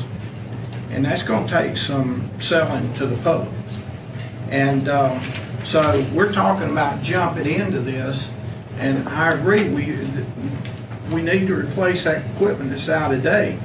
And I want to tell you my personal opinion. You don't change a system like this right now, and the council that happens to be sitting is at fault if it don't get done tomorrow. That'll happen. I've been in a little over 2 years, and the system got like it is over a long period of time, and we want to try to get it straightened out. But it don't happen with a snap of your finger. So, so what I want to know is before we start, and I think the unified board's a great idea, but what are we going to do about getting this out to the public? Because I would have liked to seen this start happening months ago. Well, I think we've got to commit to start. If we don't, to our county administrator's point, and if we don't commit, this is the direction that we're going, then they've got to go to a complete different plan B, and these people got to stop wasting their time. because they've been working on it for 18 months. I don't know what we meet about, besides, and we've discussed, everything that you all discussed about taking it to market, we have discussed that in detail. I can tell you, the plan that you got is not the original, what we started with. We started down one path, we turned around, we started down another one, we've gone down, but obviously, you've got a great representation of not only fire chiefs, but taxpayers and constituents throughout the county that we feel like this is a sellable plan, or we wouldn't have put our name on it. So this is not my plan. I can tell you this is just as much their plan as it is mine. And so we've talked about the marketing. We've talked about all of that. I would say that before we talked about marketing more because we was asking for something a little bit more radical. And for when you ask for something a little bit more radical, when you really dive down, we're not asking for a lot that's really radical. Because where the biggest portion of our money's coming from is vehicles, boats, and the commercial side. That's where the money's really coming. It's not, a ton of money's not coming from the residential side. Vacant property. Very little, well, if it's vacant property, depending on if they get an ag exemption, we're talking pennies on the dollar. We're not talking about a lot of money there. So even some of your largest landowners aren't going to really notice a big, huge fee increase. And even though that they're not paying anything now, but they're being protected. So this is really where your money's coming from. It's not like we're just really out there. So when we take this to market to most people that live in Pickens County, we're telling them, hey, in most cases, your fees may go down.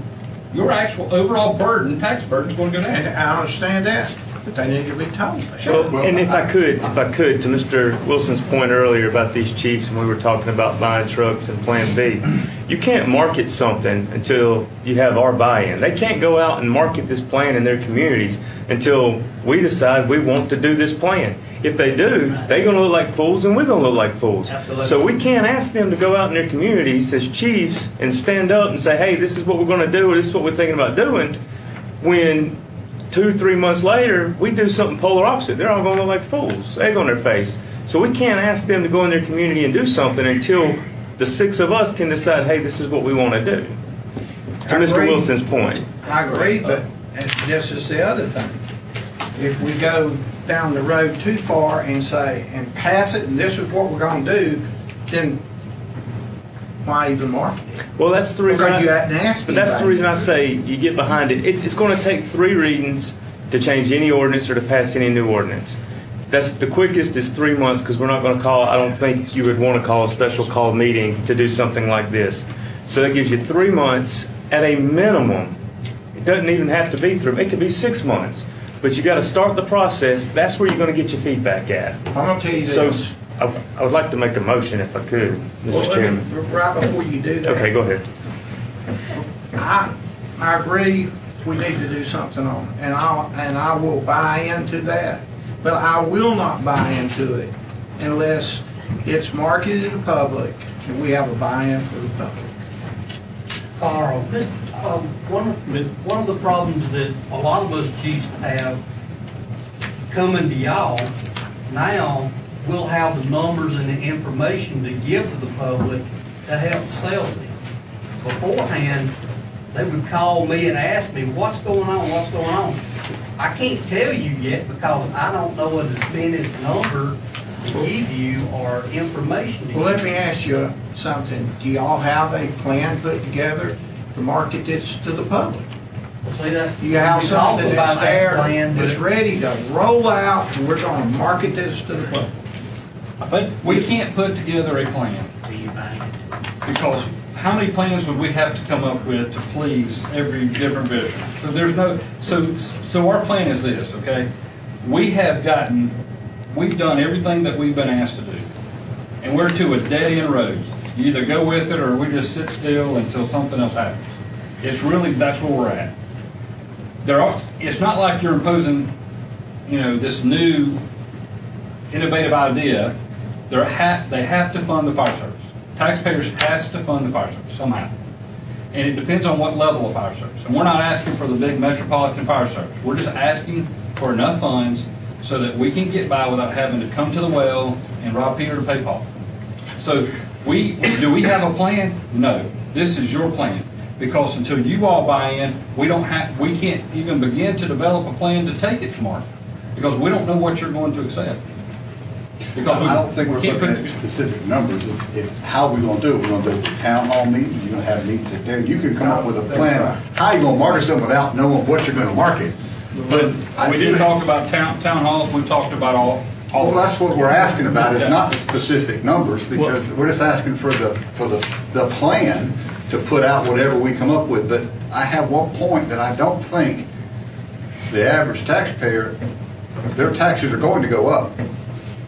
This idea that it's not, I think it's just folly, because we're adding $2 million to it. We're adding car fees and boat fees, which they did not pay before.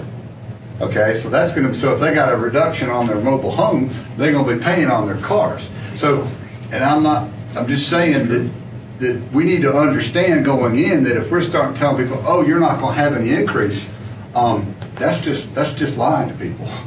I think there's going to be an increase, and not saying we don't need it, but that we understand going in, this is not. Well, I think it's all in how you talk about it too. I think it's all in, hey, this is going to, your fire fee is going to go away completely, and it's going to be replaced by this millage, which is going to equate, it could be the same, it could be a little bit more, it could be a little bit less. It's all based on the value of your home, the value of the property that you have. And the people that haven't been paying are going to pay.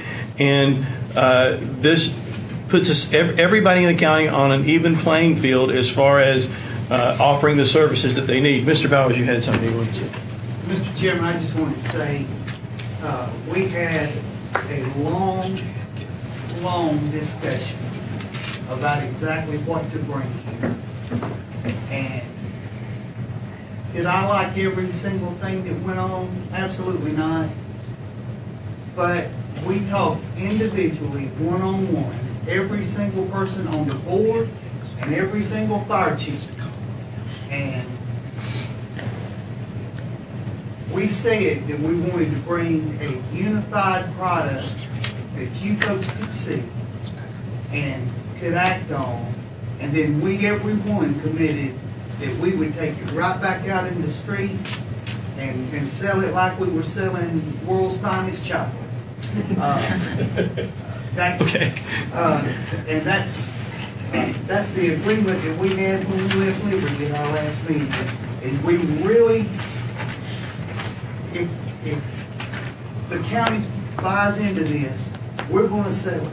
Well, to your point, I think something that we don't think about too often is that you guys have worked tirelessly to come up with a compromise. I mean, I always look at it like Democrats and Republicans not being able to speak together. You guys actually took the time to figure out how to compromise and come together with a plan that you believe makes sense. Jan Kelly, you wanted to speak?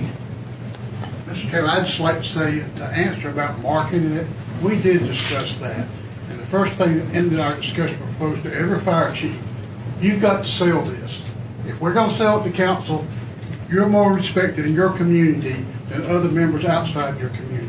So we asked them to go out, and if there was any naysayers, anybody that had a negative response, we want to know about it. And we discussed amongst the fire chiefs as far as the pros and cons, and we came up with this plan, even to the fact that in our discussion, putting a marketing program in place with every fire chief on a poster, on billboards saying, we need your help. You know, we're backing this, but we're doing it for you. And even to the fact you don't want to put negativity out there, but if you have a fire scene where you have a call for a house on fire and you don't have anybody in that station to respond, the response time to wait for somebody to get that unmanned station, to get that truck, to get to that house, you know, minutes count. And marketing, like in that respect, is what we've come up with and trying to propose to the council, so y'all can buy into what we have come up with and discussed, and get your approval so we can move forward with marketing.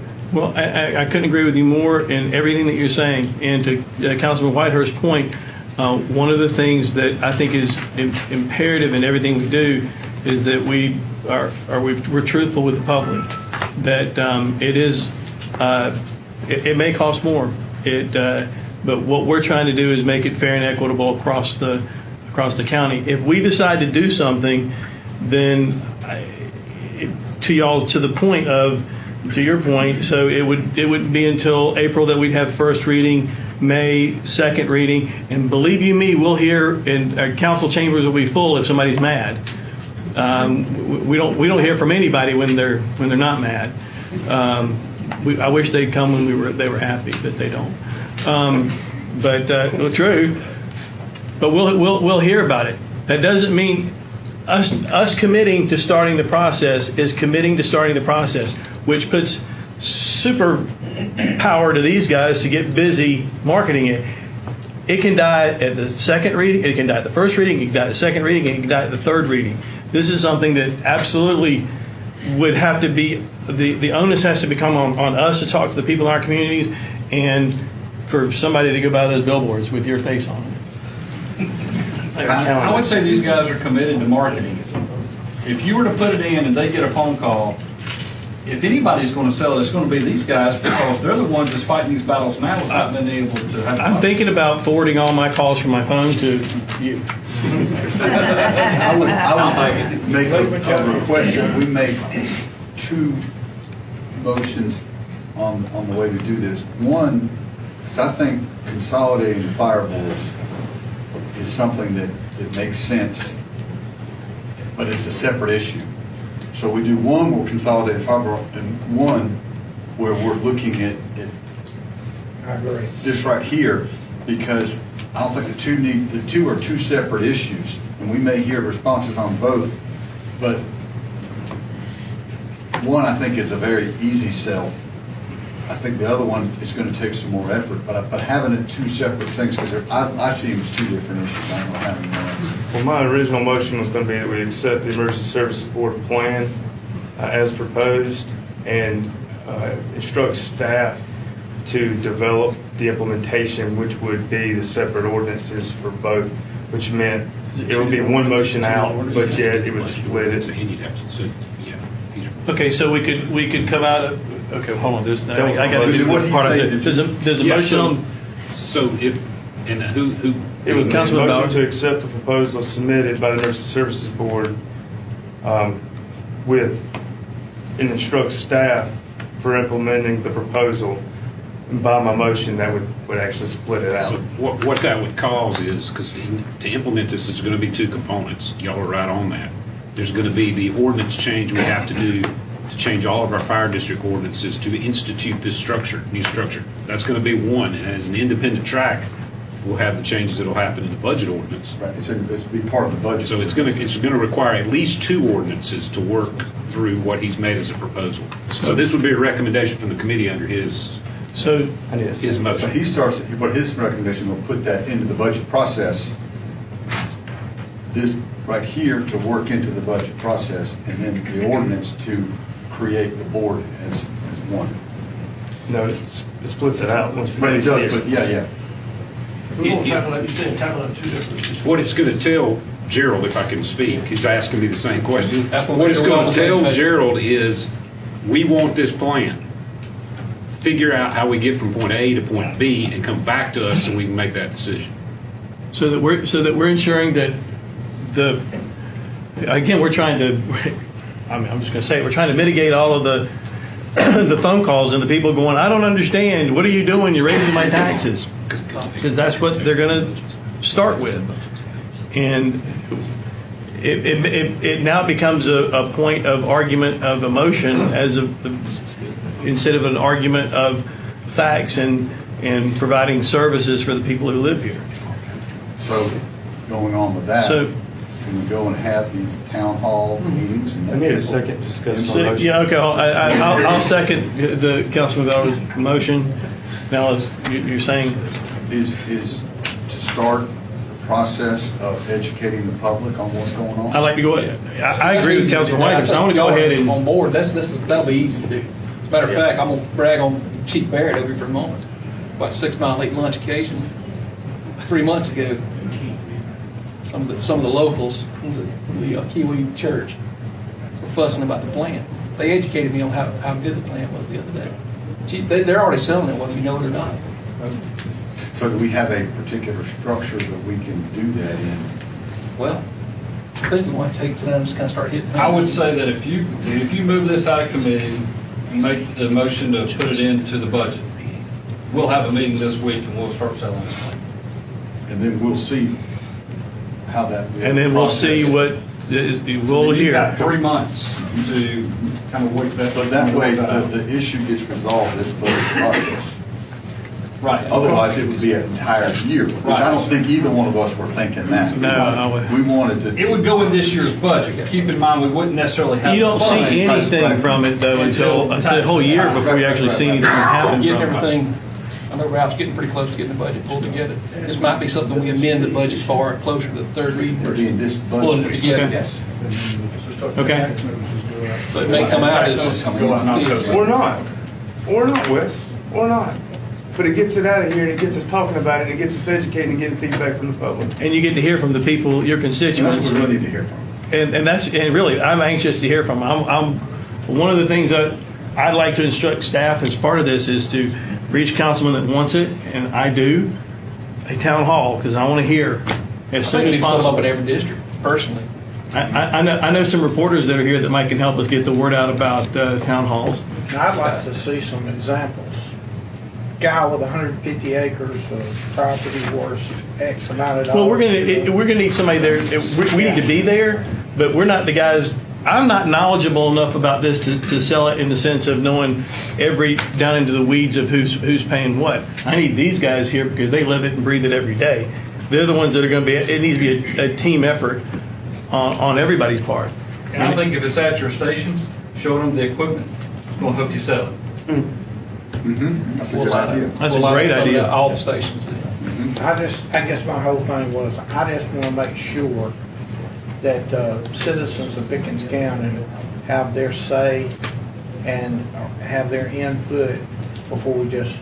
I agree 100%. And if we can do that in 3 months, that's great. If we have to extend it out an extra month because we don't have enough time, then we extend it out an extra month. That doesn't mean we're not committed to making it happen, but we're committing to find out. This is a plan. If we don't do this plan, then we got to go back to plan C, D, F, whatever, and figure out who needs more of a fire fee because they don't have enough turnout gear, and who needs more of this because they got to pay for that, and it gets back into the individual little things.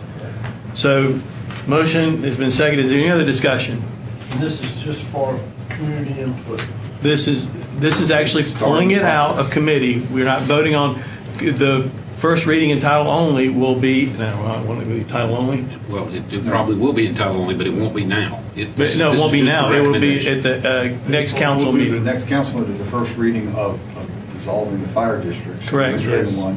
And our first reading will be our first budget reading, which will be. Now, your budgets probably will have the budget that stands today, kind of got most of that pulled together. What would happen if y'all do decide to go with this plan is you would need to amend the budget before the third reading of the budget.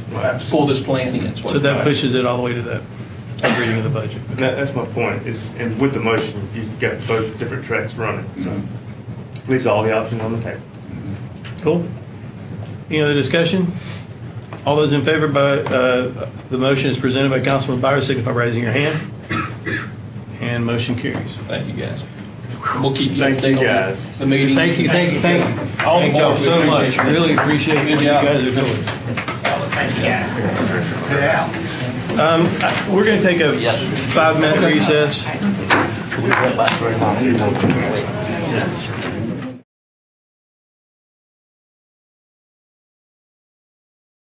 And funding recreation, because I am hearing from some of the things, some of the applications, they haven't presented anything formally, but I've talked to my guy that's on the board, and it's a little disturbing to me because I don't know that we're necessarily going down the road of what that funding was originally meant to be. Well, I think I know some, because I've heard some of the same stuff. I think the board is actually doing a good job. They're doing a great job. Keeping that in line.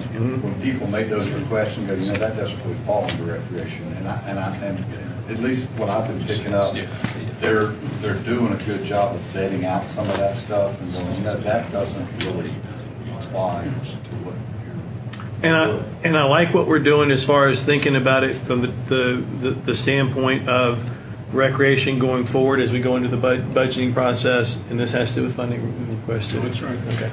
I looked at the attorney to go, you're not going off topic. But I like what we're looking at as far as we've been paying for some of these other things all along. And we've been not really calling it recreation funding like in Dacusville or 6 Mile, I guess. That needs to be a part of that, our budget anyway. We don't need to be, we need to be open about what we're doing and why we're doing it. Is there anything else you wanted to talk about with this? Okay.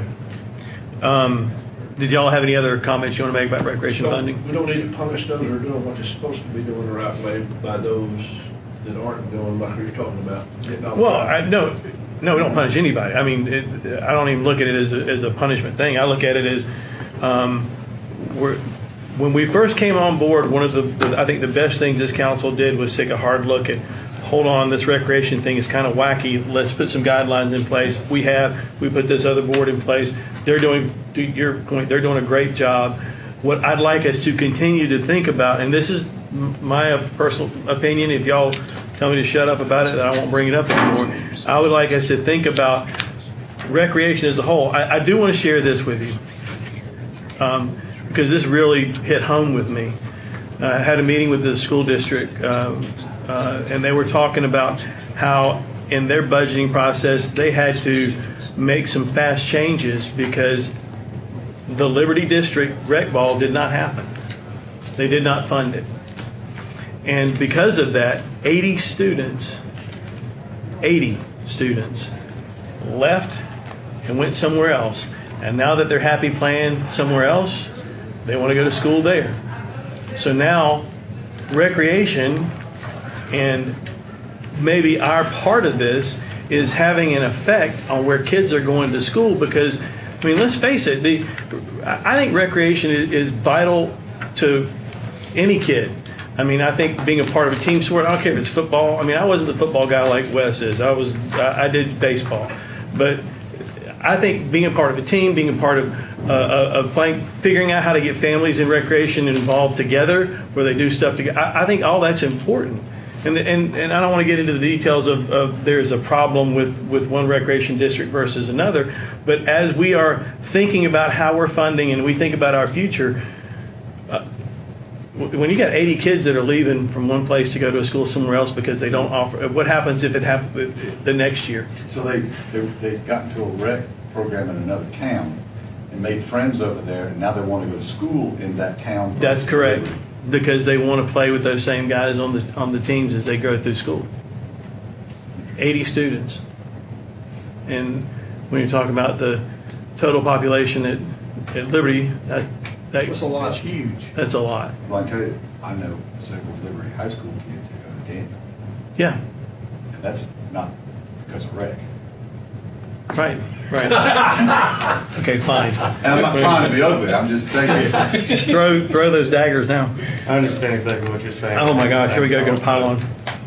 I graduated from Daniel. But there's more from Pickens than from Liberty. Hey, thank you. Thank you, Brent Leesteen. Wait a minute. Carl's not going to talk it off. I actually know some from Daniel that goes to Liberty. That's good. Here we go. Okay, I just want y'all to. I want us to explore what are the things that we can do as a council that can help recreation. And again, the rec board was a great thing. It's a great place to start, but I think there may be other opportunities out there that we need to at least look at. Do we know when the rec committee is going to meet again? When they'll have these recommendations for us? I know. I didn't hear when their next meeting was. I know they've met twice. April 2nd. April 2nd. They should have the recommendations by then. So it'd be for the April Cal. Okay. So we needed this on the agenda for the April Cal. I think as much as it's taboo, I think at some point for these rec things to work, there's got to be some consolidation. Much like what we've done with the fire boards. I agree. Is that some of these smaller recs are going to have to team up with some of these larger recs. Now, and I think that's where we can help facilitate. That's already starting to happen, so. Yeah, I think it's going to have to. It's like these fire chiefs out here, Ed was telling me, he said, 10 years ago, half these guys wouldn't even talk to each other. Wow. Wouldn't be in the same room 10 years ago. He said, Wow. by us all sitting down and by what we did, by forcing that to happen, he said they developed some friendships and relationships, and he's like, it's working really good because we've taken down some of the barriers of those 13 little empires. So I know it's been a long, hard fight, and we're still not through it. We're still. No, I know we're going backwards on our agenda, but I agree with you. I think that you. I'll always go back to what you said. Things we don't even know about yet. I go back to what you said from day one. This is something that you had wanted to work towards from then. So you wouldn't know about the questions I asked. I think it's good to ask questions. No, we've got it. Absolutely. All right. So, any other discussion on recreation funding? So our next item is memorandum of understandings. I was talking to our attorney about this. I can give a little brief overview if you'd like to put everything in context. Okay. 15 years I practiced law in Liberty, 14 in Liberty, 1 year at Pickens. You did go to Daniel? No, I did. I graduated from Liberty.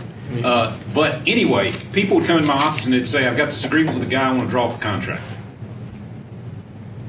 I'd say, okay, what's the contract about? They'd tell me. I'd do a draft of the contract. I'd send it to him or her. They'd go talk to the other person. The other person would say, that's ridiculous. I'm not agreeing to this. It'd come back to me. There was edits that would happen. This was normal course of business. Without getting too deep into the weeds, because proposed contractual agreements are better done in closed session, but to just kind of put a frame on this, that's really not been our practice in the county. Our practice in the county is to kind of take the agreements as they come from the other agencies. If Pickens City wants to have their vehicles fixed at our vehicle maintenance shop, we kind of look to them to set the terms. If the election commission needs our help, we kind of look to them to set the terms. What we haven't done, I don't think, in the past, and I take responsibility for this, is to look at it more systemic and say, what is our basic understandings for our contracts? How do we want to approach the contracts? And how do we want to have our counsel instruct the staff that the contract should read? What I'm saying to you basically is I want to have that meeting in my office in Liberty. I want to sit down with my client and say, how do you want these things to look? What should we do? So one thing, Gerald and I talking about this through the month, Gerald said, put together a group of them. And he would think of another one, and I would find another one. We would put them together with the idea that we give them to you, and that they would be growing working documents. This is nothing in this binder that you have is the Bible. This is a place to start discussions on these topics. Just today, we've discovered another one that we need to add to it. So I just want to reassure you about that. Because these are proposed contractual agreements, and there are proposed contractual agreements in some situations where we already have contracts, and in other situations where we just have handshakes and a promise. I would recommend that we go into executive session to discuss any of these in particular. Of course, that's your choice, but that would be my recommendation, that before we get into talking about a particular entity that we contract with and unnecessarily alarm people when maybe the attorney's just screaming into the wind, let's go into executive session for that conversation, Mr. Chairman, if enough people, do you think that's appropriate? Yes, sir. Is it possible to move this on to the next meeting? I knew you had that feeling. Being as it is, but rather than go into executive session. So. And one thing to keep in mind, Mr. Chairman, part of these MOUs, some do have fees to charge back to municipalities. Keep in mind, the longer we wait to tell them, the harder it's going to be for them to implement it into their budget process. Just a thought process. I want to go home. I'm just kidding. Well, and I might can help by taking a very benign example. Stormwater. We have contracts with several different municipalities where we have the infrastructure to provide stormwater services for them. But our contracts are all different. They don't look like any other contracts we have. So the concept that I had, that I'm wanting to try to sell you all on, is that we have kind of a standard contract where we contract with a municipality or an outside entity. And you will all get to where you recognize it. And you won't get lost in the boilerplate. You'll say, let me get down here to the, county undertakings, 1A, and it tells you what we're going to do. You'll also be comfortable with the other language in the document. Here's what, in this case, Clemson University, stormwater. This is not controversial. So Clemson University Stormwater, this is what they're responsible for. This is how long the agreement goes. Awesome. Right, so once a year, we'll be able to look at these and y'all will get used to them. That's the main thing we're trying to accomplish here. With stormwater, I can tell you that we provide stormwater services to Clemson University. It outlines why we do it in the contract, in the proposed contract, and it outlines that the fee, as it exists in front of you, it gives a flat fee. But one of the things we've gotten is feedback from the finance department that this would be better, something that's addressed in the annual budget. So the MOU, the agreement, needs to refer to the budget document and say that's what the fee will be. And stormwater has changed over the last couple of years. It's what's required now. It for us has. to do It properly is. So do it. our old agreements are out of date. And the cost will not reflect what It it probably costs us. won't be the same. But You we can have rest on some of multiple those. agreements, and I'll give you an example because I'll use this one because Mr. Whitehurst has brought this up, I believe, in public before, is leases. We'll have county buildings that we don't necessarily have a use for, and a municipality will want to use them. And we have entered into very favorable leases with these municipalities to allow them to use these buildings. Well, this is another thing we want to readdress with this. We want to look at that annually, how we do it. Make sure y'all have, check-in and buy-in with the way the staff is doing it, rather than me just writing contracts blind without my Do you clients. have a structure in mind of how you want to have them? Yeah, and actually, if you look at these, they're all very similar. They'll They're start out almost identical. Yeah. You've written these as samples. As samples of what it would look like where it's on every single one, section B is going to be, or That's for right. example, would be this is what the county's responsible for. That's right. There's a couple things we realized we need to change in those. If you do go to executive, we'll kind of go over that with you as we. Yeah, because there are still working documents, and I said But that. the point is that you're putting a structure to it, so when we look at a contract we're doing with any entity, we know that in section this and this is where we look at what the county's done, and we look at this section, and then we can look at all the legalese reading of where it is and where it The allows. non-appropriation language. Right, Don't and ever read that again. so we Read can it very one time. quickly see this is what, and then if we have to adjust something, we're adjusting just that section That's because right. now our fees are going to have to increase. So hopefully it makes Or your decrease. job easier. Now, you'll look at this list, and I don't necessarily think we need to publish the list right now. It's exempt under FOIA because it's a proposed contract. I put that on the outside of the binder for everyone's benefit. Okay. This is confidential information at this point. But you'll see that it goes from everything from, stormwater to the way we handle, the way we handle tax collection to the way we handle things at the Haygood Mill. None of these are hugely controversial in and of themselves. It's all ongoing county projects, but I want y'all to think about your expectations and how we can get that in writing. I've given you some suggested language, but it's not the gospel. Here's what I'd like to propose with you guys, let's take 10, 15 minutes, start this. Whatever we don't get to, we'll put it on executive session for the next council meeting. That's good. So that we can get ahead of this before the budgeting process, because some things are.